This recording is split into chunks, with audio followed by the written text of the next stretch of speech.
अस्सलामु अलैकुम वरहमतुल्लाहि वबरकातुहु। इन्नल हम्दुलिल्लाह नहमदुहु व नस्तईनुहु व नस्तगफिरुहु व नऊज़ु बिल्लाहि मिन शुरूरि अनफुसिना व मिन सय्याति अअमालिना। मन यहदिहिल्लाहु फला मुदिल्ल लहु व मन युद्लिल्हु फला हादिय लहु व अशहदु अल्ला इलाहा इल्लल्लाह व अशहदु अन्न मुहम्मदन अब्दुहु व रसूलुहु अम्मा बाद।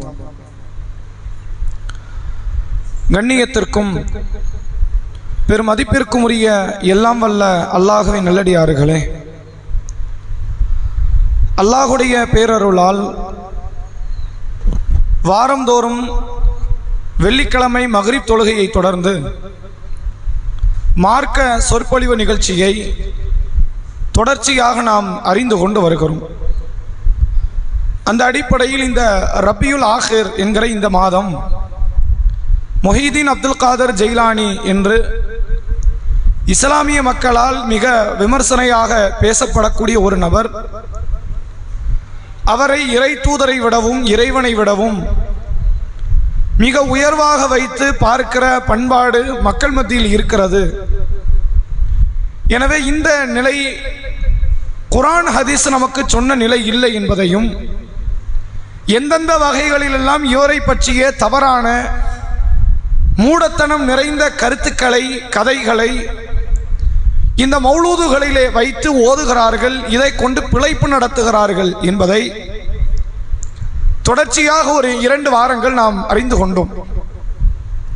அதனுடைய ஒரு தொடர் செய்தியாகத்தான் இன்ஷா அல்லாஹ் இன்றைய தினத்தில் அதனுடைய தகவல்களை குறித்து நாம் அறிந்து கொள்ள இருக்கிறோம்.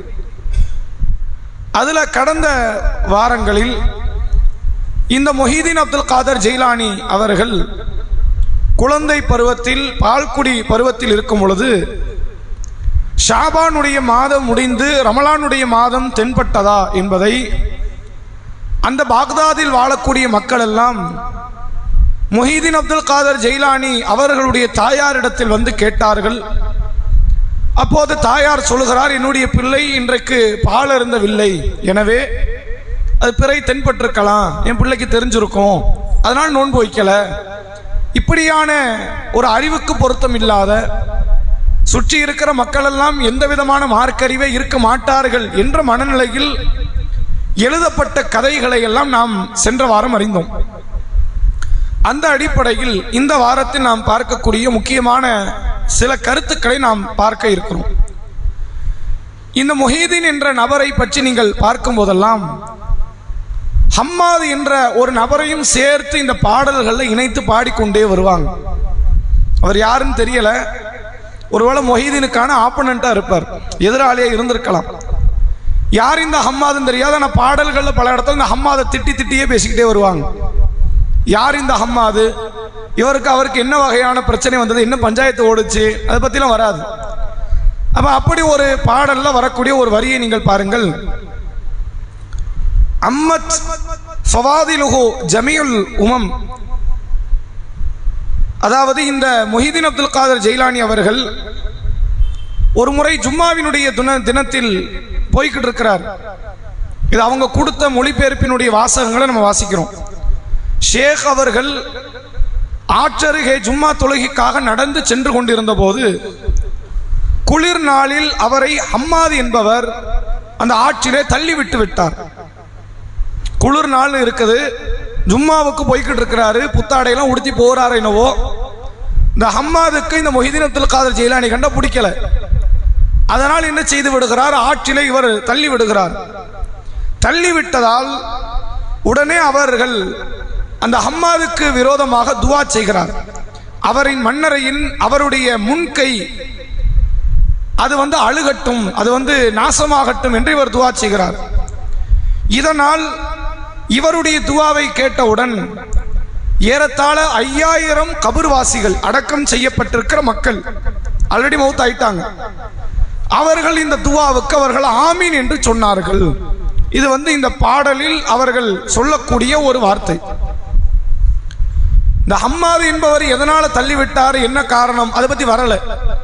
ஒருவேளை இவருக்கு அவருக்கு ஏதாவது பிரச்சனைகள் இருந்ததா அப்படின்னு வரல.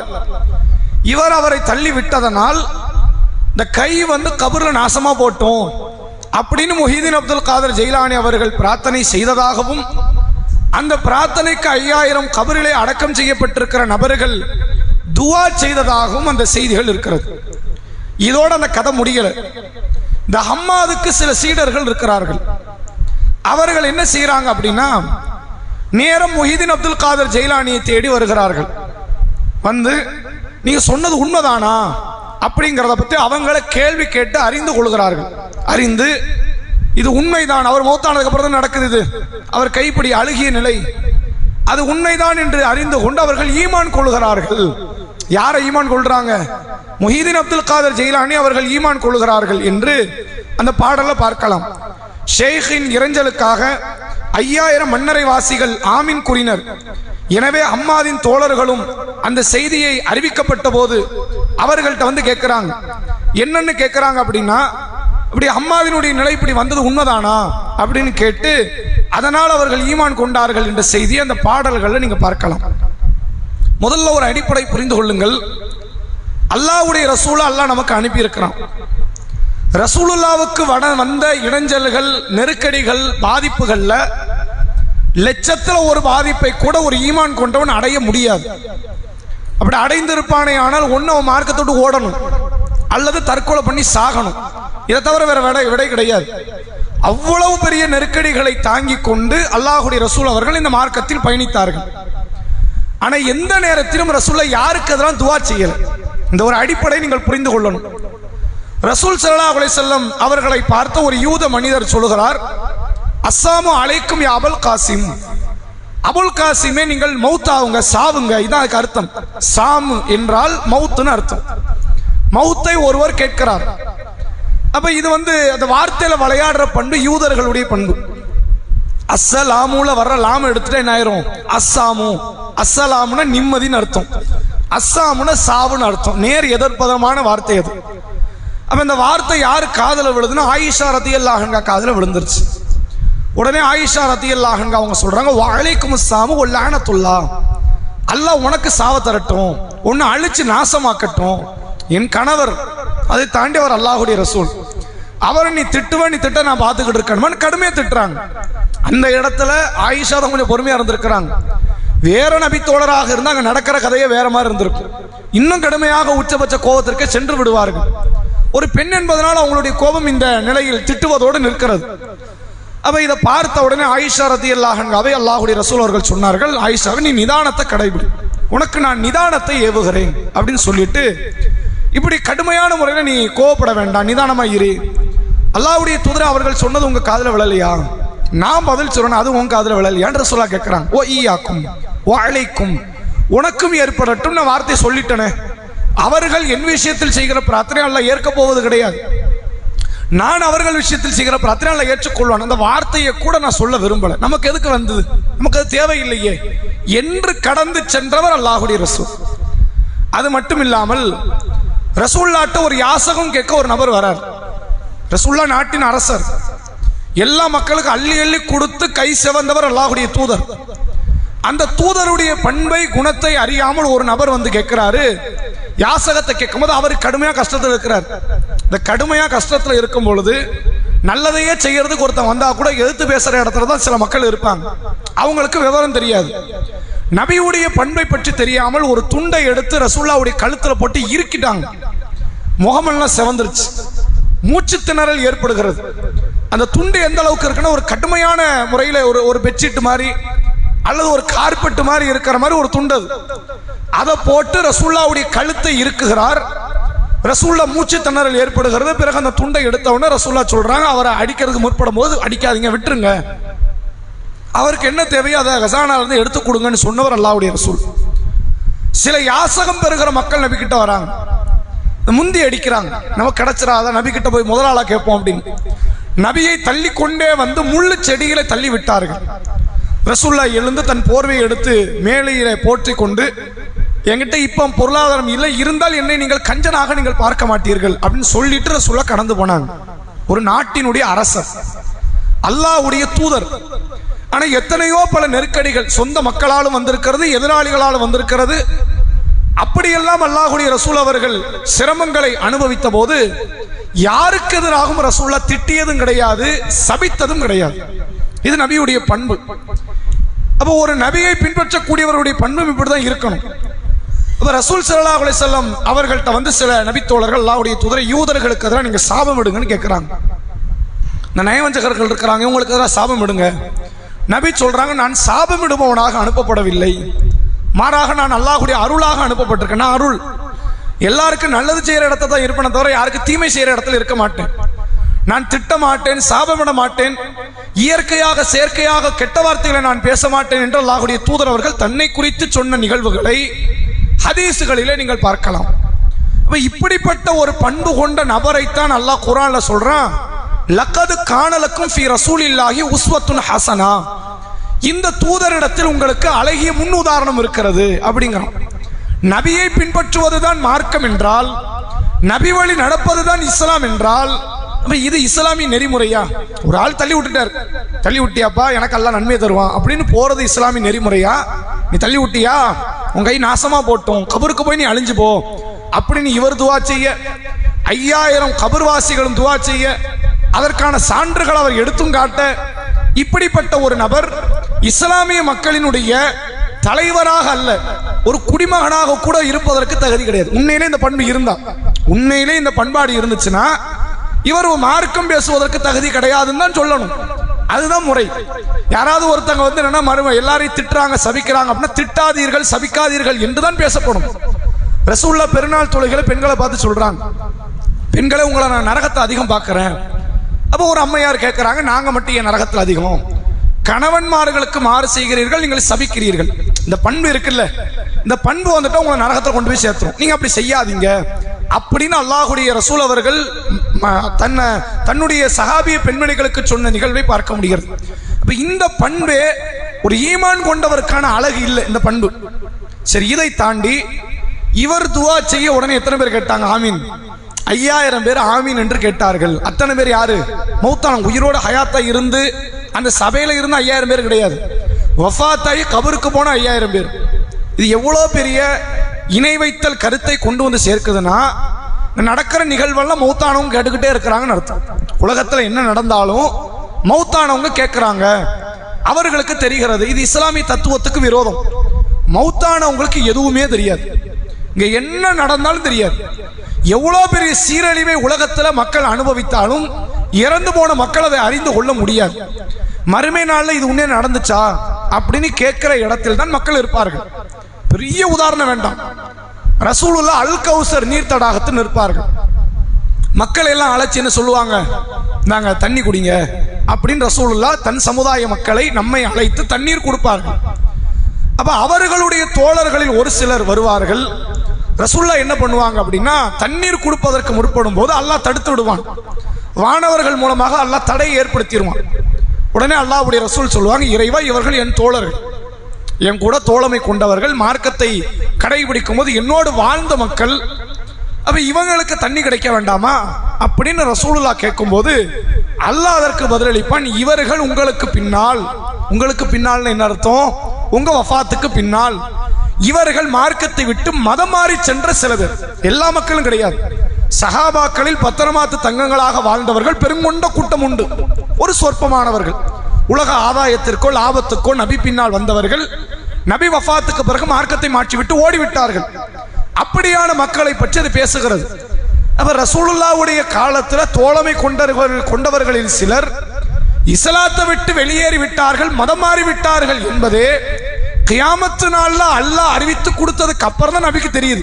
அப்படியா, இவன் அவ்வளவு பெரிய வேலையை பார்த்துட்டானா, அல்லாஹ் இவனுக்கு எனக்கு சம்மந்தம் இல்லை, நான் இவனுக்கான எந்த பரிந்துரை செய்ய மாட்டேன் என்று இறைவன் சொல்லுவான் என்று அல்லாஹ்வுடைய ரசூல் அவர்கள், அல்லாஹ்வுடைய ரசூல் சொல்லுவாங்கன்னு ரசூலுல்லாஹ் நமக்கு சொல்லி தரக்கூடிய நிகழ்வை நம்மால் பார்க்க முடிகிறது. இறந்து போனவங்களுக்கு எதுவும் தெரியாது. அல்லாஹ் குர்ஆன்ல சொல்ற, இன்னக்கலா துஸ்மிஉல் மௌத்தா, நபியே மௌத்தானவர்களை உங்களால் செவியேற்க வைக்க முடியாது அப்படின்னு திருமறை குர்ஆன் பேசுகிறது. பர்ஸகுன் இலா யௌமி யுபாஸுன், திருப்பி எழுப்பப்படுகிற நாள் வரை அவர்களுக்கும் உங்களுக்கு மத்தியில் திரை இருக்கிறது. இங்க எந்த சீரழிவு நடந்தாலும் அங்க அவங்களுக்கு தெரியாது. அங்க எந்த பெரிய பிரச்சனைகள் பிரளயமே வெடிச்சாலும் சரி அது நமக்கு தெரியாது. எங்க வாப்பா எப்படி இருக்கிறார், எங்க உம்மா எப்படி இருக்கிறாங்க, அவங்க வஃபாத்துக்கு அப்புறம் என்னால் அறிய முடியாது. நான் எப்படி இருக்கிறேன்னு அவங்க வஃபாத்துக்கு பிறகு அவர்கள் அறிந்து கொள்ள முடியாது. இப்படித்தான் அல்லாஹ் இந்த உலகத்தை மரணித்தவர்களையும் உயிரோடு உள்ளவர்களையும் தரம் பிரிக்கிறான். ஆனால் இவர் ஆத்துல தள்ளி விட்டது யாருக்கு தெரியுது? 5000 மௌத்தான மன்னரை வாசிகளுக்கு தெரிகிறது. ஆத்துல தள்ளி விட்டது மட்டுமில்லை, இவர் துவா செய்கிறார். அந்த துவாக்கு யார் ஆமீன் சொல்றா?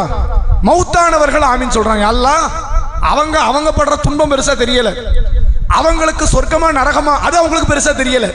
மொஹீதீனே தள்ளி விட்டாங்க, அவன் சும்மா இருக்கலாமா, நாசமா போட்டோம் அப்படின்னு இவர் கேட்க அதுக்கு அந்த 5000 பேர் ஆமீன் சொல்லுகிறார்கள் என்றால் இஸ்லாமிய தத்துவ நெறிமுறைகளுக்கே இது விரோதமாக இருக்கிறது என்ற அடிப்படையும் பார்க்க முடியுது. அப்ப முதல் விஷயம் என்னது? தள்ளிவிட்டதுனால சபிக்கிறது மார்க்க பண்பு கிடையாது. ஒரு பேச்சுக்கு சபிக்கிறாங்க அப்படின்னா மன்னரைவாசிகளுக்கு அது காதல விழாது. சரி, இது எல்லாத்தையும் தாண்டி ரசூலுல்லாவை சில நேரத்தில் சில மக்கள் துன்பப்படுத்துறாங்க. அப்ப நபி அதுக்கு சில பதிலையும் கொடுத்தாங்க. அல்லாஹ் என்ன செஞ்சான் தெரியுமா? ரசூலுல்லா உஹது யுத்தத்தில் கலந்து கொண்டார்கள். எதிரிகளால் கடவாய் பற்கள் உடைக்கப்பட்டது. யுத்தம்னு இருந்தா அடி விழத்தான் செய்யும். அடி நம்ம தான் கொடுத்துக்கிட்டே இருக்குன்னு எதிர்பார்க்க முடியாது. நமக்கு அடி விழும். அடியை வாங்கவும் செய்யணும், அடியை கொடுக்கவும் செய்யணும். அப்படி அதுக்கு பயந்தோம்னா எங்க போகக்கூடாது? யுத்த களம் செல்லக்கூடாது. பல நபிமார்கள் கொல்லப்பட்டிருக்காங்கன்னு நல்லா குர்ஆன்ல பேசுறான். அப்ப ரசூலுல்லா யுத்த களத்துக்கு போறாங்க, அதெல்லாம் நபிக்கு நல்லா தெரியும். போனா அடி விழும், நம்மளை துன்பப்படுத்துவாங்கன்னு எல்லாம் தெரியும். போன ரசூலுல்லாவினுடைய கடவாய் பற்கள் உடைக்கப்படுகிற அளவிற்கு ரசூலுல்லாவை தாக்கினார்கள். தாடை கிழிக்கப்பட்டது, தலைக்கவசம் தலையில் வைத்து நொறுக்கப்பட்டது, உடைச்சிட்டாங்க. அப்ப எவ்வளவு அடி கொடுத்திருந்தா அந்த இரும்பு கவசம் உடைஞ்சிருக்கும்னு யோசிச்சு பாருங்க. அவ்வளவு மோசமான ஒரு சித்திரவதையை ரசூலுல்லாவுக்கு அப்ப வயது ஏறத்தாழ ஒரு 55 வயசு இருக்கும். ஒரு 55 வயது உடைய ஒரு நபர், ஒரு நாட்டின் அரசர், அந்த மக்களினுடைய தலைவர், அவரை இவ்வளவு பெரிய சீரழிவுக்கு ஆளாக்கி விட்டார்கள். ரசூலுல்லாஹ் பெருசாலும் ஒன்றும் கேட்கல. என்ன கேட்கல? இவன்லாம் நாசமா போட்டும், இவன்லாம் மார்க்கத்துக்கு வரவே கூடாது, இவன்லாம் மறுமை நாள் நரகம்தான் போகணும். அப்படி நபி ஒரு நாள் பொழுதும் யாருக்கு எதிராக நபி கேட்டது கிடையாது. ஒரு வார்த்தையை கேட்டாங்க, கைஃப யுஃப்லிஹுல் கௌம், இந்த கூட்டம் எப்படி ஜெயிக்கும் கேட்டாங்க. நான் நபியையே அடிச்சுட்டானே இவன் ஜெயிப்பான, இது நியாயம் தானே? நபியை அடிச்சவன் எவன் உருப்படுவான்? இது யதார்த்தம். நபியை துன்பப்படுத்திட்டு ஒருத்த மார்க்க அடிப்படையில் வாழ முடியுமா? நான் நபியை எதிர்ப்பேன், நபியை அடிப்பேன், நபியை துன்பப்படுத்துவேன், ஆனால் நான் மார்க்கத்தில் இருப்பேன். இதுவே மார்க்கத்தில் இல்லைங்கிறத காட்டுது. நபியை எதிர்ப்பேங்கிறது நீ மார்க்கத்தில் இல்லைன்னு காட்டுது. நபியை அடிப்பேன் துன்புறுத்துவேன் என்பது நீ மார்க்கத்தில் இல்லை, மார்க்கத்தை விட்டு வெளியே போன காஃபிர் ஆகிவிட்டாய் என்பதை காட்டுது. அத்தனை வேலையும் செய்தவர்கள் யார்? அந்த அபூ சுஃபியான், அந்த காலித் பின் வலீத், அந்த சபைகளிலே கலந்து கொண்டவர்கள். பிற்காலத்தில் அந்த கூட்டத்தில் ஒரு கணிசமான ஆட்கள் இஸ்லாத்துக்கு வந்துட்டாங்க. அல்லாஹ் வசனத்தை இறக்குறான். நபிக்கு ஆதரவா பேசணும்ல, ஆறுதலான கருத்துக்களை சொல்லணும்ல. அல்லாஹ் சொல்றான், லைஸ லக்க மினல் அம்ரி ஷைஉன், நபியே அதிகாரத்தில் உங்களுக்கு எந்த பங்குமே கிடையாது. யார்? நீங்க அல்லாவா நான் அல்லாவா? அல்லாஹ் கேட்கிறான். இதான் அதுக்கான அர்த்தம். அல்லாஹ் நீங்களா? அல்லாஹ் நான் தானே, படைத்தவன் நான் தானே. யாரை வெற்றில கொண்டு போய் வைக்கணும், யாரை தோல்வி அடைய வைக்கணும், யாரை நரகத்தை தரணும், சொர்க்கத்தை தரணும், யாருக்கு என்னென்ன கிடைக்கணுங்கிறத முடிவெடுக்கிற இடத்துல நான் இருக்கிறேன். உங்க பிரச்சனையை தான் முறையிடணும். எல்லாம் என்ன அடிச்சிட்டாங்க பாத்தியா அப்படின்னு கேளுங்க. அடிச்சவங்கள சும்மா விடணும் வேண்டாமா, அதை நான் பார்த்துக்கிறேன்.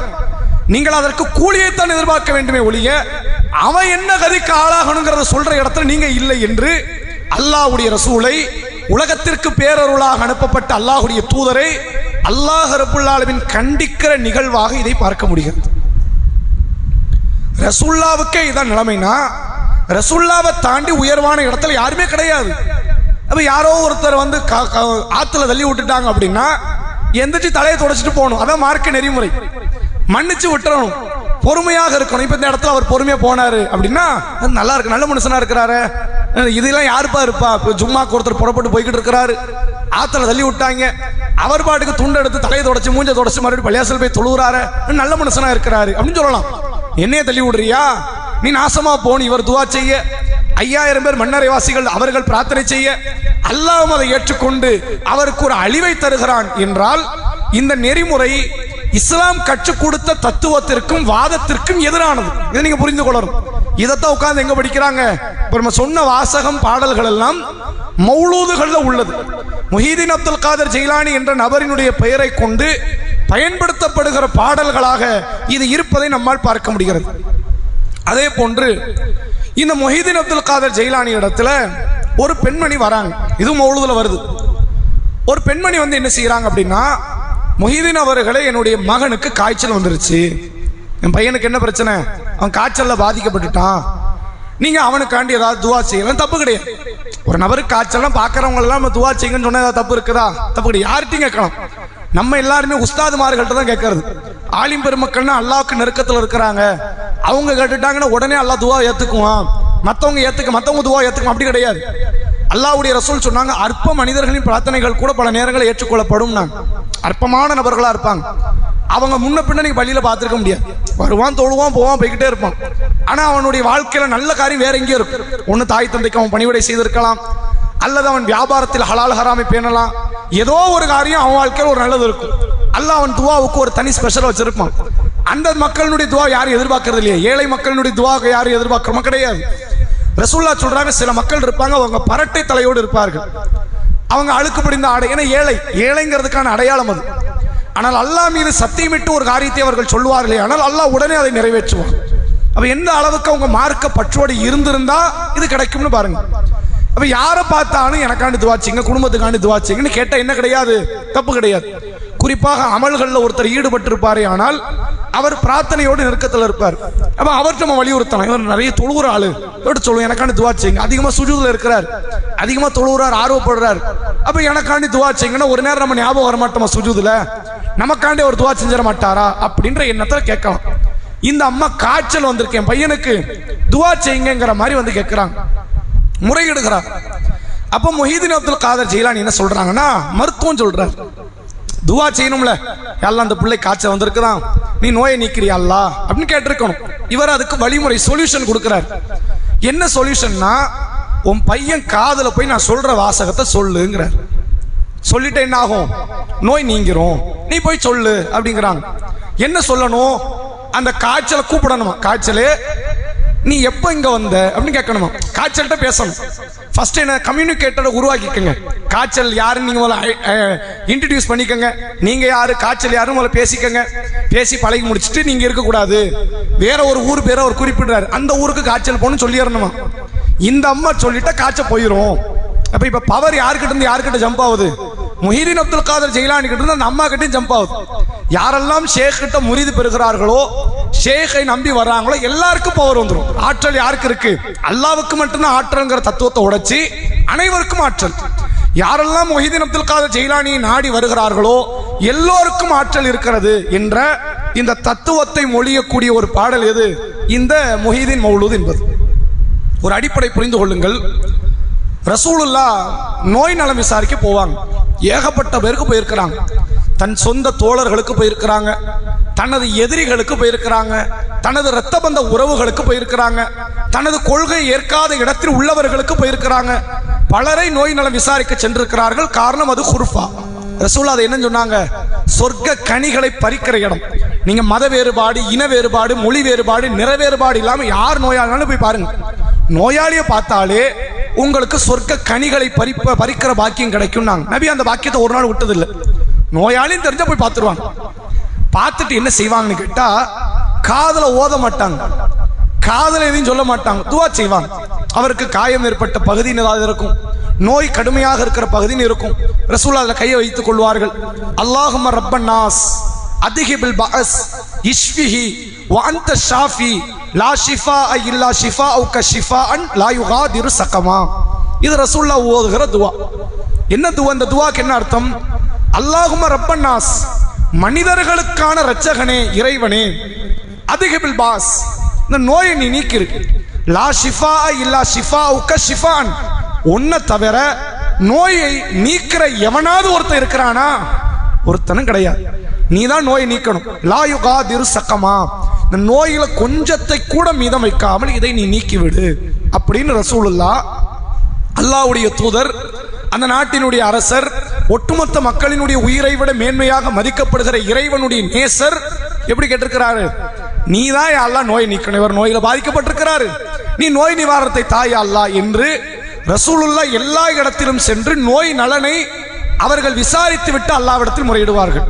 சில இடத்துல ரசூலுல்லாஹ் சொல்லுவாங்களாம், லா பாஸ தஹுருன் இன்ஷா அல்லாஹ், அல்லாஹ் நாடினால் உங்களுக்கு சுகம் கிடைக்கும். நான் நாடணுங்க அவசியமே கிடையாது. நான் நாட்ட கிடைச்சிருமா? அப்படிலாம் கிடைக்காது. யார் நாடணும்? படைச்சவன் நாடணும். ரசூலுல்லாஹ் துஆவை பிடித்தான். லா பாஸ, நீங்கள் கவலைப்படாதீர்கள், தஹூருன் இன்ஷா அல்லாஹ், அல்லாஹ் நாடினால் உங்களுக்கு சுகம் கிடைக்கும், தூய்மை கிடைக்கும் என்று அல்லாஹ்வுடைய தூதர் அவர்கள் துஆ செய்வார்கள். அவ்வளவு ஏன் ரசூலுல்லாஹ்வே பலமுறை என்ன பண்ணியிருக்கிறாங்க? நோய்வாய்ப்பட்டிருக்கிறாங்க. கடைசி வஃபாத் ஆகும் போதே ரசூலுல்லாஹ் நோய்வாய்ப்பட்டிருக்கிறாங்க. ஒரு நபித்தோழர் வந்து கேட்கிறார் நபி கிட்ட, அல்லாஹ்வுடைய தூதரே, உங்க முகத்தெல்லாம் பார்க்கும்போது அந்த கடுமையான நோய் அவஸ்தை உங்க முகத்தில் தெரியுதுங்கிறாங்க. இந்த முகத்தை பார்த்து தெரிஞ்சுக்க, டல்லா இருக்கிறீங்க, ஆள் ரொம்ப சோர்வா இருக்கிறீங்க, எதுவும் பிரச்சனையா குடும்பத்தில் அப்படின்னு சொல்லுவோமே. ரசூலுல்லாஹ்வை பார்த்துட்டு ஒரு நபித்தோழர் கேட்கிறாரு, கடுமையான அந்த உடம்பு சோர்வு உங்க முகத்தில் தெரியுது, காய்ச்சல் கடுமையா இருக்குதா அப்படின்னு கேட்கிறாங்க. அப்ப ரசூலுல்லாஹ் சொல்றாங்க, ஆமா, உங்கள 2 பேர் அடையக்கூடிய காய்ச்சலை நான் ஒருத்தன் அடைகிறேங்கிறாங்க. அந்த கடுமையான வலி, உடம்பு வலி, வேதனை 2 பேருக்கு வந்தா எப்படி இருக்கும், அந்த 2 பேருடைய வலியை நான் ஒருத்தன் அனுபவிக்கிறேன் அப்படின்னு ரசூலுல்லாஹ் சொல்றாங்க. உடனே அந்த சஹாபி என்ன கேட்கிறாரு, அப்ப கூலியிலும் உங்களுக்கு 2 தானே இருக்குங்கிறாங்க. ஆமா, 2 வலினா 2 கூலி தானே இருக்கணும், எனக்கு கூலியிலும் 2 அப்படின்னு அல்லாஹ்வுடைய ரசூல் அவர்கள் தங்களுடைய மரண படுக்கைகளை சொன்னார்கள் என்பதை ஹதீஸிலே பார்க்க முடிகிறது. நபிக்கே நோய் நிவாரணத்தை தர்றதுக்கு யார் வேணும்? அல்லாஹ் தான் வேணும். யாராக இருந்தாலும் நோய் நிவாரணம் தர அல்லாஹ் தான் வேணும். ஐயூப்னு ஒரு நபியை பற்றி அல்லாஹ் குர்ஆன்ல பேசுறான். திருமறை குர்ஆன்ல ஒரு 25 நபிமார்களை பற்றி பேசும்போது ஐயூப் என்ற ஒரு இறை தூதர் இருந்தார். பனி இஸ்ரவேல் சமுதாயத்தில் வந்த இறை தூதர்கள் அவர் ஒருவர். அவர் நோய்வாய்ப்பட்டார்னு குர்ஆன் பேசுது. அது ஏதோ கடுமையான சித்திரவதை நோய்கள் அப்படின்னு சொல்லுவாங்க. குர்ஆன் அந்த நோயை சிலாகித்தெல்லாம் பேசல. அவருக்கு எப்படி நோய் இருந்தது, உடம்பெல்லாம் பரு இருந்துச்சு, ரத்தம் வந்துச்சு அப்படிலாம் பேசுவாங்க. அப்படி குர்ஆன் சொல்லல. ஆனால் ஏதோ ஒரு பெரிய நோய் இருந்திருக்கும். அப்ப அவர்கள் யாருக்கிட்ட துஆ செய்தார்கள்? படைத்தவன்கிட்ட கேட்டார், யா அல்லாஹ், நீதான் இந்த நோயில் இருந்து எனக்கு நலனை தர வேண்டும் என்பதை படைத்தவனிடத்தில் அவர் முறையிட்டார் என்பதை நம்ம செய்திகள்ல பார்க்க முடிகிறது. ஆனால் இங்க இவர் அல்லாஹ் கிட்ட துஆ செய்யல. என்ன சொல்றாரு? போய் காதுல ஓதுங்க, அதை சொல்லிட்டுனா காய்ச்சல் போயிடுச்சு. காய்ச்சல் என்ன ஆயிடுச்சு? காய்ச்சல் அவர் உடம்பு விட்டு போனது மட்டும் இல்லாமல் நேரடியாக அந்த காய்ச்சல் வேற, அவர் எந்த ஊர் பேரை சொன்னாரோ அந்த ஊரில் உள்ள மக்கள்லாம் காய்ச்சல்ல பாதிக்கப்பட்டார்கள் என்பது வரலாறுல இருக்கு. இந்த தத்துவம் தான் இன்னைக்கும் தர்காக்களுக்கு கொண்டு வந்து நோயாளிகளை சங்கிலியில கட்டி போடுறாங்க. ஏர்வாடியில கட்டி போட்டு தீக்கிரைக்கு ஆகி அதுல பல உயிர்கள் போனது. இன்னைக்கு நீங்க பார்க்கலாம், மஞ்ச காமாலையா எங்க கொண்டு போய் கட்டி போடுவாங்க? தர்காக்கு கூட்டு போவாங்க. உனக்கு அம்மா வந்திருக்குதா? தர்கா கூட்டு போவாங்க. எந்த நோய் வந்தாலும் தீர்ப்பதற்கு யார் இருக்கிறா? முஹிதீன் அப்துல் காதர் ஜெயிலானி இருக்கிறார் என்று தர்காவுக்கு அழைத்து செல்லக்கூடிய மக்கள் இருக்கிறாங்க. நோயினா மருத்துவம் பார்க்கணுங்கிற ஒரு காமன் சென்ஸ், ஒரு பொது அறிவு கூட இல்லாத ஒரு பண்பை இந்த மக்கள்கிட்ட விதைத்தது எது? இந்த மௌலுது. இது பொது அறிவா இல்லையா? நபியே அதை சொல்லியிருக்கிறாங்க. 1400 வருஷத்துக்கு முன்னாடி ஒரு கல்வி அறிவு இல்லாத அறியாமை காலத்தில் வாழ்ந்த அல்லாஹ்வுடைய ரசூல் சொன்னார்கள், லிக்குல்லி தாயின் தவாவுன் அப்படின்னாங்க. ஒவ்வொரு நோய்க்கும் மருந்து இருக்கு. ஒரு நோயை இறக்கணும், அல்ல எதையும் சேர்த்து இறக்கிறான், மருந்தை இறக்கிட்டு தான் நோயை இறக்கிறான். இது அல்லாஹ்வுடைய முறைகளில் ஒன்று. மருத்துவம் இருக்கு, நீங்க மருத்துவம் பாருங்க. சஹாபாக்கள் மருத்துவம் பார்த்தாங்க. சஹாபாக்களை மருத்துவம் பார்க்க சொல்லி அல்லாஹ்வுடைய ரசூல் அவர்கள் ஏவினார்கள். யார் காதிலும் போய் என்ன சொல்லல, நோயே நீ வந்திருக்கியா, நீ கிளம்பி போ அப்படின்னு யாருக்கிட்டே அவர் என்ன செய்யல, அல்லாஹ்வுடைய ரசூல் அவர்கள் பேசல. அப்படி பேசும்படி நமக்கு ஏவவும் கிடையாது என்பதை பார்க்க முடிகிறது. இந்த நோய் நலனை தரக்கூடியது அல்லாஹ் மட்டும்தான். இது இப்ராஹிம் நபி ஒரு துஆலின்னு சொல்றாங்க. வைதா மரீல்து ஃபஹுவ யஷ்ஃபீன். இப்ராஹிம் அலைஹிஸ்ஸலாம் அல்லாஹ்ட்ட துஆ செய்றாங்க, நான் வழிகேட்டில் இருந்தேன், எனக்கு நேர்வழி அல்லாஹ் கொடுத்தான், நான் நோயாளியாக இருந்தால் யார்கிட்ட நான் முறையிடுவேன்? அல்லாஹ்ட்ட தான் முறையிடுவேன். வைதா மரீல்து, நான் ஒருவேளை நோயாளியாக இருந்தால் ஃபஹுவ யஷ்ஃபீன், அவன்தான் எனக்கு நோய் நலனை தருகிறான், அந்த நோய்க்கான நலனை எனக்கு ஏற்படுத்துவது அல்லாஹ் தான் என்று இப்ராஹிம் நபி அல்லாஹ்விடத்தில் முறையிட்டார்கள். ஐயூப் நபி அல்லாஹ்விடத்தில் முறையிட்டார்கள். ரசூலுல்லாஹ் அல்லாஹ்விடத்தில் முறையிட்டார்கள். ரசூலுல்லாஹ் மருத்துவம் பார்த்தாங்க, சஹாபாக்களை மருத்துவம் பார்க்க சொன்னாங்க. இத்தனை அறிவார்ந்த தத்துவத்துக்கு விரோதமா நோயாளி காதுல போய் ஊதுங்க, எதையாவது சொல்லுங்க, நோய் போயிரும் அப்படின்னா மக்களை எவ்வளவு பெரிய மடமைவாதிகளாக மாற்றுகிறார்கள் தெரியுமா? சில மஞ்சக்காமாலை ஏற்பட்ட நபர்களை நம்ம பார்க்கிறோம். அது மோசமான நோய்கள்ல ஒன்று வந்து இந்த ஜாண்டிஸ் என்று சொல்ற மஞ்சக்காமாலை. உடனே ரத்தத்துல கலந்துரும், ஆள் உயிரே பறிச்சிடும். அது வயசு வித்தியாசம்லாம் பார்க்காது. சின்ன வயசா இருந்தா மஞ்சக்காமாலை இருக்கும் அப்படிலாம் கிடையாது. எந்த வயசா இருந்தாலும் மஞ்சக்காமாலை வந்துருச்சுன்னா உடனடியாக நீங்க ட்ரீட்மெண்ட் எடுக்கணும், இல்லை போய் சேர்ந்துருவீங்க. மஞ்சக்காமாலை வந்தது தெரிந்து கண்ணெல்லாம் மஞ்சளாகி, யூரின் மஞ்சளாகி, உடம்பு நகப்பகுதியெல்லாம் மஞ்சள் ஆனதுக்கு அப்புறமும் தர்காவில் அவுலியா காப்பாற்றுவார் என்ற மனநிலையில் கொண்டு வந்து அந்த இடத்துல தங்க வைத்து மௌத்தாக்கிய எத்தனையோ உயிர்கள் உண்டு. இதெல்லாம் கொலை. ஒரு பக்கம் மூட நம்பிக்கை, ஒரு பக்கம் ஷிர்க், இது ஒரு பக்கம் கொலை. இது அல்லாஹ்ட்ட போய் இதுக்கு பதில் சொல்லணும். இப்போ எவ்வளோ பெரிய மடமைத்தனத்தை இந்த மௌலூது வரிகளை உருவாக்குது பார்த்தீங்களா? இதை கேட்டுட்டு உண்மையில அவர்கிட்ட ஆற்றல் உண்டு. யார் அவர் காப்பாத்தினார்? அவர் MBBS படிச்சாரா அல்லது அவர் மருத்துவ ரீதியான ஏதாவது ஒரு பட்டங்களை பெற்றுக்கொண்டாரா? இது எதையுமே கேட்கல. அவர் மருந்து கொடுக்கிறாரா, டானி கொடுக்கிறாரா, எதையுமே பார்க்கல. ஆனால் அவர் நோய் நலனை நமக்கு தருவார் என்ற எதிர்பார்ப்பு இருக்கிறது என்றால் இதைவிட கடைந்தெடுத்த ஒரு மடமைத்தனம் என்னவாக இருக்கும் என்று சிந்தித்து பாருங்கள். அதே போன்று இந்த ஹம்மாதை பற்றி வரக்கூடிய இன்னொரு செய்தி. ஹம்மாதுன்னு ஒருத்தரை பார்த்தோம்ல, இந்த ஹம்மாத் என்பவர் அவரை மன்னிக்க கூடாதுன்னு மொஹிதீன் அப்துல் காதர் ஜெயிலானி ஒரு முறை அவர் முடிவெடுக்கிறார். ஹம்மாத் என்ன பண்ணக்கூடாது? மன்னிக்க கூடாது. அது வேற ஒரு பிரச்சனை. ஹம்மாத ஆத்துல தள்ளி விட்டாருங்கிறது ஒரு கதை. இதே ஹம்மாதை பற்றி ஷரியத் வருதான். போன வாட்டி தீன் வந்துச்சுல, தீன் படுத்து கிடந்துச்சு. மொஹிதீன் கையை கொடுத்து தூக்கி உட்கார வச்சாரு. தீனுக்கே ஹயாத்தை கொடுத்த முஹையீதீன், தீனுக்கு உயிர் கொடுத்தவரும் அவருக்கு பட்ட பேர் வந்துச்சு. அதே மாதிரி இந்த வாட்டி ஷரியத் வந்திருக்கு. தீன் வேற ஷரியத் வேறையும். எவ்வளவு வித்தியாசமான ஆட்கள் பாருங்க. தீனும் ஷரியத்து ஒண்ணு, தீன் வேற ஷரியத் வேற. நீ உங்க பாக்குறான் ஷரியத்துன்னு ஒண்ணு வருது. ஷரியத் என்ன சொல்லுதான்? அந்த இவர் இருக்கிறார் ஹம்மாது, அவர் வரம்பு மீறி அமல் செய்யறாரு, அவர் அல்லாஹ்வின் நேசர். ஹம்மாதை பற்றி அந்த பாடல் வரிகளை என்ன சொல்லுதுன்னா, அவர் அல்லாஹ்வின் நேசர். யார் அவர்? அவர் இன்னொரு அவுலியா. இவர் எப்படி அவுலியா? இவர் அவர் ஊர்ல அவுலியா மாதிரி, இவர் வேற ஏதோ ஒரு ஊர்ல அவுலியா போல. மொஹிதீன் அவுலியா மாதிரி ஹம்மாத் என்பவர் ஒரு அவுலியாவா. அப்படிதான் அந்த பாடல் வரி வருது. அந்த ஹம்மாதை குறித்து ஷரியத் மொஹிதீன் முறையிடுது. இவர் அவுலியாவா இருக்கிறாருப்பா, நம்மளால ஒண்ணும் பண்ண முடியல, நிறைய வரம்பு கடந்து அமல் செய்யறாரு, வரம்பு கடந்து போறாரு மார்க்கத்துல, நீங்க ஏதாவது செய்யுங்க அப்படின்ன உடனே மொஹிதீன் என்ன பண்றாரு? இந்த ஹம்மாதனுடைய நெஞ்சில அடிச்சு, இனிமேல் நீ பாக்தாது நகரத்துக்குள்ள நுழைய கூடாதுன்ட்டார். எங்க வரக்கூடாது? பாக்தாது நகரம் என்ன புனித நகரம்? அது மக்கா மதினா மாதிரி எதனா புனித நகரம்? வாழ்நாளில் ஒரு முறையாவது பாக்தாது மண்ணை மிதிக்க வேண்டும் அப்படிங்கிற மாதிரி நகரமா? ஒண்ணுமே கிடையாது. எந்த ஊருக்கும் இஸ்லாம் சிறப்பு கொடுக்கல. இந்த மக்கா மதினா பைத்துல் மக்திஸ் என்ற பள்ளிவாசல், இதை தவிர மார்க்கத்தில் என்ன கிடையாது? எந்த ஊருக்கும் நகரத்திற்கும் சிறப்புகள் கிடையாது. பாக்தாது ஏதோ சிறப்பு உள்ள ஊர் மாதிரியும் இவர் சொல்றாரு, இந்த ஹம்மாதி இனிமேல் பாக்தாது நகரத்துக்குள் நுழையக்கூடாது. மக்காலே அவர் நுழைகிறாரு, மக்காலே நுழைகிறாரு அப்படின்னா இது பாக்தாதுன்னு அவ்வளவு முக்கியமா? பாக்தாதுக்குள்ள நுழையக்கூடாது என்று முறையை சொல்லிவிட்டார். அவர் சொன்னதை கேட்டு இவர் ஊரை விட்டு வெளியே போயிட்டார். திரும்பி ஒரு ஊருக்குள்ள வந்தாருன்னா குப்பர் அடிச்சு விழுந்துருவார். எப்படி? இவர் தான் பிரார்த்தனை பண்ணிட்டாரு, இனிமேல் இவர் பாக்தாது நகரத்துக்குள் வரக்கூடாது. ஹம்மாது மறுபடியும் பாக்தாதுக்குள்ள வந்தாருன்னா குப்பர் அடிச்சு விழுந்துருவார். சரி, நம்மளால வர முடியல, 10 பேரை வச்சு நம்ம தூக்க வச்சு கொண்டு போவோம், அப்ப போலாம்ல. எப்படி அவர் புத்திசாலித்தனமா யோசிக்கிறார் பாருங்க.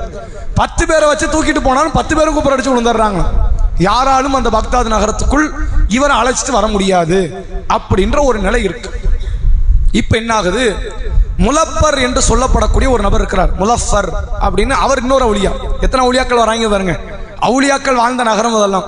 ஒரு பக்கம் மொஹிதீன் அப்துல் காதர் ஜெயிலானி, ஒரு பக்கம் ஹம்மாது, ஒரு பக்கம் முலஃபர். இந்த முலஃபர் யாருன்னா அந்த பாடல் வரிகளிலே வருது, இவர் அல்லாவே பார்த்தவர். யாரை பார்த்தவர்? நான் சிஎம் பார்த்திருக்கிறேன், ஐஜி எனக்கு தெரியும் வாங்கல, அந்த மாதிரி இவருக்கு அல்லாவே தெரியும். அல்லாவே இவர் பார்த்தவர். இவர் அல்லாட்ட ஒரு முறை துவா செய்கிறார், யா அல்லாஹ், ஹம்மாது ஏதோ சில தப்பு பண்ணது உண்மைதான். ஹம்மாத மொஹிதீன் என்ன பண்ணிட்டாரு? ஊருக்கு வரக்கூடாதுன்னு விரட்டி விட்டுட்டாரு. இப்ப அவரால் ஊருக்கு வர முடியல. யா அல்லாஹ், நீ கொஞ்சம் அவரை மன்னிச்சு விட்டுற கூடாதா அப்படின்னு கேட்கும் போது அல்லாஹ் அதுக்கு பதிலளிக்கிறானா? யாருக்கிட்ட? முலஃபர்ட்ட. அல்லாஹ் சொல்றான், இல்லப்பா, அந்த அதிகாரம் நம்மகிட்ட கிடையாது, அந்த இலாக்கா யார்கிட்ட இல்ல, அது நம்மகிட்ட இல்ல, அது அவர் இலாக்கா, மொஹிதீனுடைய இலாக்கா. அவர் ஒரு விஷயத்துல தீர்ப்பு கொடுத்ததுக்கு அப்புறம் நம்ம தலையிட முடியுமா? எப்படி? அவர் தீர்ப்பு கொடுப்பாரு. இது நான் சும்மாலாம் சொல்லிட்டு போல, ஏதோ இவர் அடிச்சு விடுறாரு அப்படின்னு. இது உண்மையிலே மௌலூது பரிகள்ல இருக்கு. மௌலூது கிதாபுகளை வச்சா பார்த்துக்கிட்டு இருக்கிறோம், சரிங்களா? அவ்வளோ மௌலூது, அத்தனைக்கும் மொழிபெயர்ப்பு யார் மொழிபெயர்த்தது? அவங்க மொழிபெயர்ப்பு, நம்ம மொழிபெயர்ப்பு இல்லை. இந்த முலஃபர் என்பவர் அல்லாட்ட முறையிடுகிறார், யா அல்லாஹ், ஹம்மாதை நீ காப்பாத்து, ஹம்மாது இந்த பாக்தாது நகரத்துக்குள்ள நுழைய முடியல, நீ தான் காப்பாத்தி ஆகணே அல்லாஹ் அப்படின்னு அவர் முறையிட போது அல்லாஹ் என்ன செஞ்சிருக்கணும்? இல்லப்பா, அவன் அந்த ஆள் பண்ணது பெரிய தப்பு, நான் மன்னிக்க மாட்டேன் அப்படி சொல்லலாம். அப்படியா, சரி நீங்க கேட்டீங்க, நான் மன்னிச்சிட்டேன் அப்படின்னு சொல்லலாம். அல்லாஹ் நினைச்சா என்ன செய்யலாம்? மன்னிச்சிட்டேன்னு சொல்லலாம், மன்னிக்க மாட்டேன்னு சொல்லலாம். இதுதான் அல்லாஹ் சொல்லுவேன், நான் வந்து அந்த அதிகாரத்தில் உள்ளவன். என்ன சொல்ல மாட்டான்? அது ஏன் இலாக்கா இல்லைன்னு சொல்ல மாட்டான். அதுக்கு நமக்கு எப்படிப்பா தகுதி இருக்கு? நம்ம தகுதி கிடையாது, இல்லை நமக்கு அதுக்கு அதிகாரம் கிடையாது. நீ வந்து யார்கிட்ட போய் கேளு, மொய்தீன்ட்ட போய் கேளு, அவர் மன்னிச்சிட்டாருன்னா உண்டு. யாருக்கிட்ட முழு அதிகாரம்? அதிகாரம் யாவும் அல்லாஹ் குர்ஆன்ல சொல்ற பியதிக்கல் கைர், எல்லா நன்மையும் உன் கையில இருக்கு. நம்ம அவனை பார்த்து கூப்பிடணுமா? இங்க அல்லாஹ் என்ன சொல்றான்? இல்ல இல்ல, நன்மை இல்ல என் கையில கிடையாது. யார்கிட்ட இருக்கு? முஹீதீன் அப்துல் காதர் ஜெயிலானி கிட்ட தான் நன்மை இருக்கிறது என்று இந்த பாடல் வரிகள் வருது. எவ்வளவு அபத்தமான கருத்துன்னு பாருங்க. முதல்ல முலஃபர் என்பவர் அல்லாஹ்வை பார்த்தாரா? அல்லாஹ்வை யாரும் பார்க்க முடியுமா? வஃபாத்துக்கு பிறகு கியாமத் நாளுக்கு முன்பாக யாராவது ஒருவர் அல்லாஹ்வை பார்த்தார்கள் அல்லது பார்க்க முடியும் என்று மார்க்கம் சொல்லுதா அப்படின்னு கேட்டா, அல்லாஹ்வை பார்த்தேன்னு ஒருத்தர் சொன்னாம்னா அவனை விட கடைந்தெடுத்த பொய்யன் எவனுமே கிடையாது. இதை நம்ம சொல்லல, ஆயிஷா நாயகி சொல்றாங்க. ஒரு முறை மஸ்ரூக் என்று அழைக்கப்படுகிற ஒரு தாபி ஆயிஷா நாயகிட்ட வராங்க. ஆயிஷா அவர்களே, ஆயிஷாவினுடைய மாணவர் தான் மஸ்ரூக். தாபிக்களில் அதிகமான ஆயிஷாவினுடைய செய்தியை எடுத்து அறிவிக்கிறவர் யாரு? இந்த மஸ்ரூக் ரஹிமஹுல்லாஹ். மஸ்ரூக் வந்து கேட்கிறார், ஆயிஷா அவர்களே, நபி அவர்கள் மியாராஜ் பயணம் போனாங்க, அப்படிதானே? சரி, அந்த பயணத்துல அல்லாஹ்ட்ட போய் சில வழிபாடுகளை பெற்று சொர்க்கத்தை பார்த்து நரகத்தை பார்த்து சித்ரத்துல் முன்தஹா என்ற வானுலக எல்லைக்கு சென்று பல நபிமார்களை சந்திச்சு பல வானங்களை கடந்து எவ்வளவோ விஷயத்த நபி பார்த்தாங்க. அதெல்லாம் இருக்கட்டும், அல்லாஹ்வை பார்த்தாங்களா? இதான் கேள்வி. அல்லாஹ்வை பார்த்தாங்கன்னு மக்கள் சில பேர் பேசிக்கிட்டு இருக்கிறாங்க, இது உண்மையா அப்படின்னு கேட்கிறாங்க. இந்த செய்தி அறிவிக்கிற மஸ்ரூக் என்பவர் சொல்றாரு, நான் அந்த கேள்வியை கேட்டு முடிச்சேன். ஆயிஷா நாயகி என்னை ஏற இறங்க பார்க்கறாங்க. எப்படி பார்த்தாங்க? இந்த முறைப்பாங்கல்ல, அப்படி கடுமையா முறைச்சாங்க. முறைத்து விட்டு ஆயிஷா ரலியல்லாஹு அன்ஹா சொல்றாங்க மஸ்ரூக்கை பார்த்து, மஸ்ரூக்கே, நீ கேட்ட கேள்வி என் உடலினுடைய ரோமங்களை எல்லாம் சிலிர்க்க வச்சிருச்சு. என்னப்பா கேள்வி, இப்பெல்லாம் கேட்கலாமா நீ அப்படிங்கிறாங்க. இந்த மாதிரி கேள்வி கூட வரக்கூடாது, அவாய்ட் பண்ண வேண்டிய கேள்வி இது. ஏன் அப்படி கேள்வி கேட்கக்கூடாது? அல்லாஹ்வை எந்த மனிதனின் கண்ணும் பார்க்க முடியாது. திருமறை குர்ஆனில் சூரா அன்னாம் என்ற 6வது அத்தியாயத்தில் அல்லாஹ் பேசுகிறான், லா துத்ரிக்குல் அப்சார் வஹுவ யுத்ரிக்குல் அப்சார் வஹுவ லத்தீஃபுல் கபீர். அவனை கண்கள் பார்க்காது, அவன் தான் கண்களை பார்க்கிறான், அவன் நுட்பமானவன், நன்கறிந்தவன். குர்ஆன்ல அல்லாஹ் பேசுறானா? அந்த வசனத்தை தூக்கி போட்டான். வசனத்தை போட்டுட்டு அல்லாஹ் என்ன சொல்றான்? அவனை எந்த கண்ணு பார்க்காது. அப்ப நபி எப்படி பார்த்திருக்க முடியும்? எவ்வளவு அழகான மார்க்க தீர்ப்புன்னு பாருங்க. ரசூலுல்லாஹ் மியாராஜ் பயணத்தில் அல்லாஹ்வை பார்க்கிறதுக்கு சாத்தியம் யாருக்குங்க இருக்கு? ஒருவேளை பார்க்கலான்ற சாத்தியம் யாருக்கு இருக்கு? வானம் வரைக்கும் போனவங்க, அர்ஷ் வரைக்கும் போனவங்க, சித்ரத்துல் முன்தஹா வரைக்கும் போனவங்க, ஒருவேளை பார்க்கலான சாத்தியம் யாருக்கு இருக்கு? நபிக்கு இருக்கா இல்லையா? நபியை பார்த்து, நபியை குறித்து ஆயிஷா நாயகி சொல்றாங்க, அல்லாஹ்வுடைய ரசூலே அல்லாஹ்வை பார்த்தது கிடையாது. இன்னும் சொல்வதாக இருந்தால், எவன் ஒருவன் நபி அவர்கள் அல்லாஹ்வை பார்த்தார்கள் என்று சொல்கிறானோ அவன் பொய்யன். இந்த வார்த்தையை சொன்னது யார் தான்? ஆயிஷா ரலியல்லாஹு அன்ஹா. யாருமே அல்லாஹ்வை பார்க்கல, யாருமே அல்லாஹ்வை பார்க்கவும் முடியாது. மூசா நபி பார்க்க ஆசைப்பட்டாங்களே, நடந்துச்சா? அவர் அவுலியாக்களுக்கெல்லாம் பெரும் அவுலியா இல்லையா?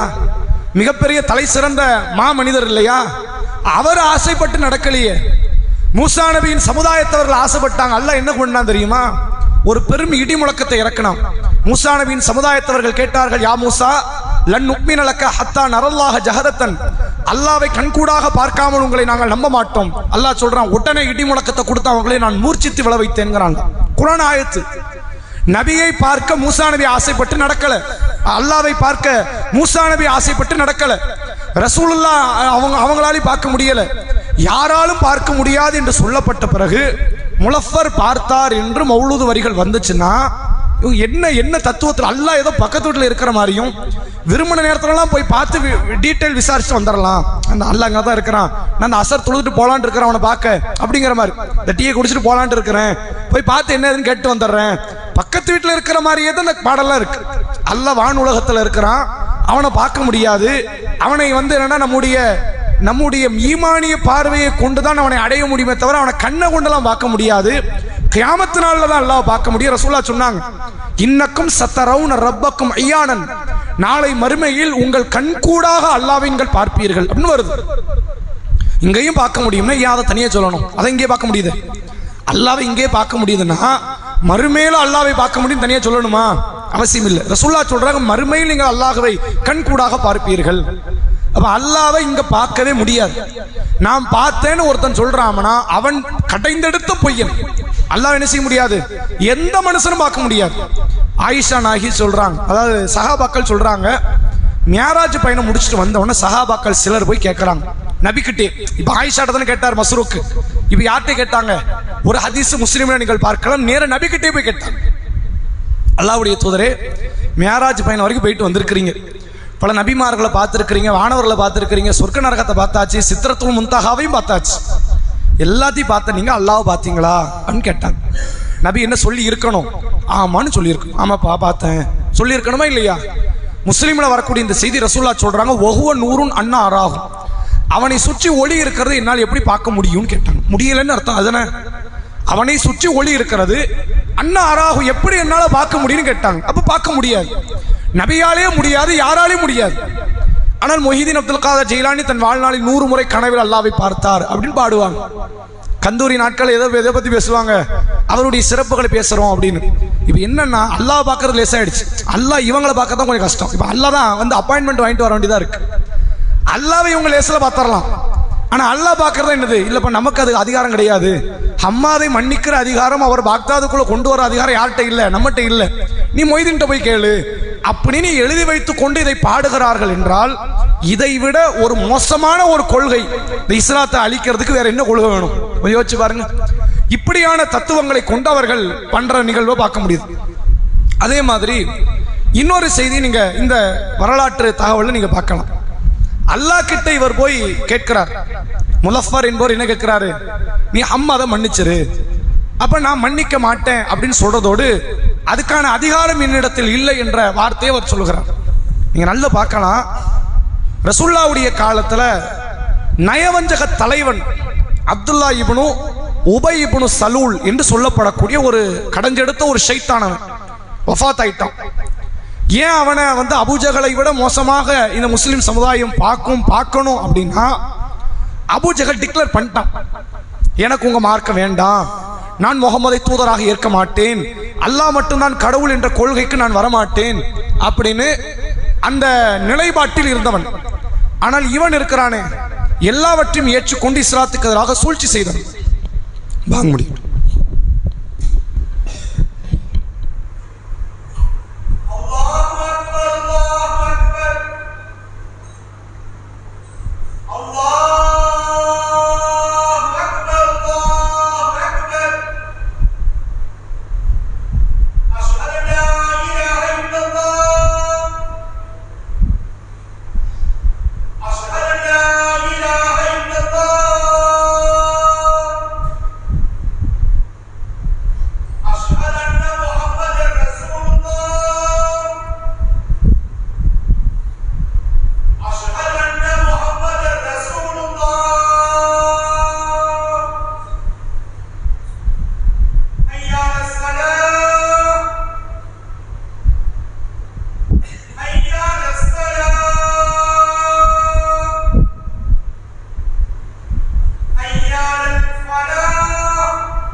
அப்துல்லா இப்னு உபை இப்னு சலூல் என்பவன் தன்னை ஈமான் கொண்டவனாக தான் ஒரு முஸ்லிமாக அடையாளப்படுத்தி கொண்டு உள்ளே நுழைந்து இஸ்லாத்தை பற்றி எந்த நம்பிக்கையும் இல்லாமல் இந்த மார்க்கத்தை அழிப்பதற்காக முற்பட்ட ஒரு மகா ஷைத்தான் தான் இந்த உபை இப்னு சலூல் என்ற இந்த மனிதர்.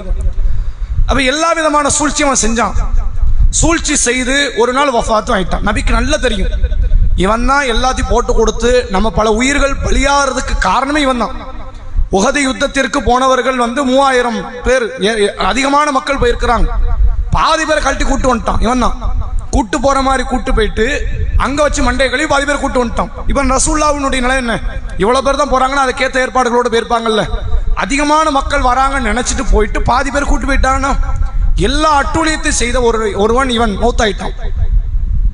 நபி இவனுக்காண்டி துவா செய்ய போறாங்க, தொலை வைப்பதற்கு. காரணம் இவருடைய மகன் ஒரு சஹாபி. இந்த அப்துல்லா இப்னு உபை இப்னு சலூலுடைய பையன் அப்துல்லா ரதியல்லாஹு அன்ஹு, அவர் ஒரு சஹாபி. அவர் வந்து நபி கிட்ட முறையிடுறார், எங்க வாப்பா கண்ணு வந்து தொலை வைங்க, நீங்க வரலன்னு யாரும் வரமாட்டாங்க, எங்க வாப்பா கேரக்டருக்கு யாரும் வரவும் மாட்டாங்க, நீங்களும் வரலன்னு வைங்க ஒரு ஆளும் வந்து தொலை மாட்டாங்க.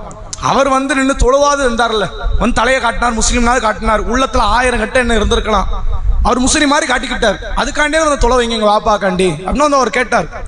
நபியும் தொலை வைக்க போனாங்க. உமர் ரதியல்லாஹு தடுக்கிறாங்க. அதை மீறியும் ரசூல் ஸல்லல்லாஹு அலைஹி வஸல்லம் அவங்க போய் தொலை வைக்கிறாங்க. அல்லாஹ் வசனத்தை இறக்கி கண்டிக்கிறான். என்னன்னு கண்டிச்சான் தெரியுமா? இவர்கள் நரகவாசிகள் தான் என்பதை நீங்கள் அறிந்த பிறகு, இவர்கள் மார்க்கத்தில் இல்லை, மார்க்கத்துக்கு விரோதமாக இருக்கிறார் என்று தெரிந்தும் அவர்களுக்காக பாவ மன்னிப்பு தேடுவது, தொழுகைக்காக நிற்பது இந்த நபிக்கு தகாது என்று அல்லாஹ் வசனத்தை இறக்கி இதை கண்டிக்கிறான். அப்போ ஒரு நபரை மன்னிக்க கூடாதுன்னு அவன் முடிவு எடுத்துட்டான்னா யாரு வந்தாலும் அல்லாஹ் கேட்க மாட்டான். ஒரு நபரை மன்னிக்கணும்னு அவன் முடிவு எடுத்தான்னா யார் அதுக்கு எதிராக விரோதமான குற்றச்சாட்டை வச்சாலும் அல்லாஹ் அதை கண்டுக்க மாட்டான். நான் முடிவெடுத்துட்டேன், மன்னிச்சிட்டேன், நான் முடிவெடுத்துட்டேன், அவரை தண்டித்து விட்டேன். இதான் அல்லாஹ்வுடைய பண்பு. இப்ராஹிம் நபியினுடைய வாப்பாவை மன்னிக்க கூடாதுன்னு அல்லாஹ் முடிவெடுத்தான். நூஹ் நபியினுடைய பையனை மன்னிக்க கூடாதுன்னு அல்லாஹ் முடிவெடுத்தான். லூத் நபியினுடைய மனைவியை மன்னிக்க கூடாதுன்னு அல்லாஹ் முடிவெடுத்தான். அந்த சம்பந்தப்பட்ட நபிமார்களை வந்து கேட்க முடியாது. நான் முடிவு எடுத்துட்டேன், யாரும் கேட்க முடியாது. மூசா நபியினுடைய சமுதாயத்தில் எத்தனையோ பேருக்கு கிடைக்காத நேர்வழி ஃபிரௌனுடைய மனைவிக்கல்ல கொண்டு வந்து கொடுத்தான். நான் சொர்க்கத்தை கொடுக்கணும் முடிவு எடுத்துட்டேன், நான் கொடுப்பேன். அப்ப அல்லாஹ் தான் முடிவெடுப்பான். அந்த முடிவுக்கு கட்டுப்படுகிற இடத்துல படைப்புகளாகி நாம இருக்கணும். இங்க எப்படின்னா முஹீதீன் முடிவெடுப்பார், அல்லாஹ் கட்டுப்படுவான், அல்லாஹ் பாதுகாக்கணும். இதை விட மோசமானது என்ன? அல்லாஹ்க்கு நிகர்லாம் அவங்க வைக்கல. நிகர்னு வச்சாதான் ஷிர்க்கு. அல்லாவும் மொய்தீனும் ஒன்றுன்னு வச்சாதான் அதுக்கு பேர் என்னது? ஷிர்க்கு. அல்லாவே மொய்தீன் பேச்சை கேட்டுட்டு தான் நடப்பான் அப்படின்னா இது ஷிர்க்குக்கும் மேல. இதை விட ஒரு கடஞ்செடுத்த குப்பை கிடையாது. அந்த சுபஹான மௌலுது இருக்குத, அந்த வார்த்தையில இணைவைத்தலா இருக்கும். இந்த கதையில இப்படிலாம் வராது, கட்டுக்கதைகள் வராது. அதுக்கு நான் நல்லதுன்னு சொல்லல. அது ஒரு வகையான விஷபாட்டில், இது ஒரு வகையான விஷபாட்டில், அவ்வளவுதான். சரிங்களா? சுபஹான மௌலுது ஒரு குப்பை, மொய்தீன் மௌலுது ஒரு குப்பை. இந்த மொய்தீன் மௌலுதை எடுத்துக்கொண்டால் அதையெல்லாம் மிஞ்சுகிற பெரும் பெரும் கட்டுக்கதைகள் இருக்கு. இப்ப நம்ம சொன்னதே உங்களுக்கு மிகப்பா இருந்திருக்கும். அவர் பச்சை பிள்ளையா இருக்கும், நோன்பு வச்சாரு, அவர் வந்து ஆத்தல தள்ளனோட ஒரு துவா செஞ்சிட்டாரு, உடனே அல்லாஹ் அந்த 5000 கபர்வாசிகள் அதுக்காண்டி ஆமீன் சொன்னாங்க. இதுவே இவ்வளவு மோசமான கதை. இதை விட மோசமான கதை இருக்கு. இதெல்லாம் ஒண்ணுமே இல்லைன்ற அளவுக்கு கதை இருக்கு. இன்ஷா அல்லாஹ் வரக்கூடிய வாரத்தில் அதான் இறுதியாக முஹீதீன் மௌலுதை குறித்த செய்திகளை இறுதியாக நாம் அறிந்து கொள்வோம். வாஹிர் தஅவானா அல்ஹம்துலில்லாஹி ரப்பில் ஆலமீன். அஸ்ஸலாமு அலைக்கும் வரஹ்மத்துல்லாஹி வபரகாத்துஹு. நாளைக்கு இன்ஷா அல்லாஹ் குர்ஆன்ல இருந்து கேள்வி நிகழ்ச்சி. சூரா மாயிதாவினுடைய 50ல இருந்து 100 வரை. 50ல இருந்து 100 வரை. அஸ்ஸலாம்.